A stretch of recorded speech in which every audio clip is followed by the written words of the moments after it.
পরম করুণাময় আল্লাহর নামে শুরু করছি হে বিশ্বদরদী। আজ আলোচনা করব সূরা ফাতিহার ৩ নম্বর আয়াতের গভীরতম ব্যাখ্যা নিয়ে।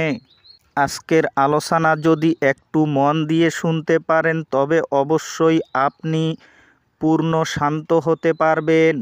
তাই ভিডিওটি না টেনে শুরু থেকে শেষ পর্যন্ত ধৈর্য সহকারে শুনুন। দেখুন দরদী, আমরা প্রতিনিয়ত মুখে বলে থাকি যে বিচারের দিবসের মালিক আল্লাহ, কিন্তু কোনো অন্যায় কাম দেখলে আমরা সহ্য করতে পারি না, সঙ্গে সঙ্গেই প্রতিবাদ করি কিংবা বিচার করি।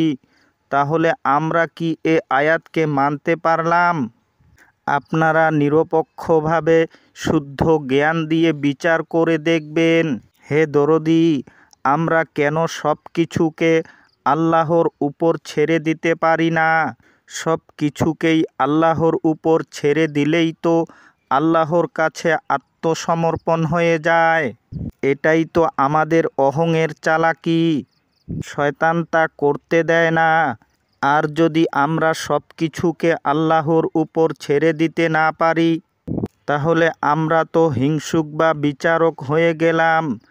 আল্লাহ পাক বলেন, আমি চাইলে প্রত্যেকজন ব্যক্তিকে সত্যের দিক নির্দেশনা দিতাম, কিন্তু আমার এ কথাও সত্যি যে আমি জিন ও মানব সকলকে দিয়ে জাহান্নাম পূর্ণ করব।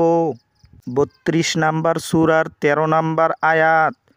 তাছাড়া আল্লাহ পাক সূরা ফাতিরের ৮ নম্বর আয়াতেও বলেন, যাকে মন্দ কর্ম শোভনীয় করে দেখানো হয় সে সেটাকেই উত্তম মনে করে। সে কি সমান যে সৎ পথে পরিচালিত? আল্লাহ যাকে খুশি তাকে সঠিক পথে পরিচালিত করেন, আর যাকে খুশি তাকে বিপথগামী করেন। হে দরদী, এ দুটো আয়াত নিয়ে একটু গবেষণা করে আমরা কি সব অন্যায় কাজকে আল্লাহর উপর ছেড়ে দিতে পারি না? আল্লাহর উপর ছেড়ে দিতে পারলেই তো আমরা পূর্ণ শান্ত হয়ে যাব। এটাই তো শয়তান করতে দেয় না। অথচ আমরা বলি আমরা মুসলমান। এই দাবি কি আমাদের মিথ্যা নয়? অবশ্যই মিথ্যা।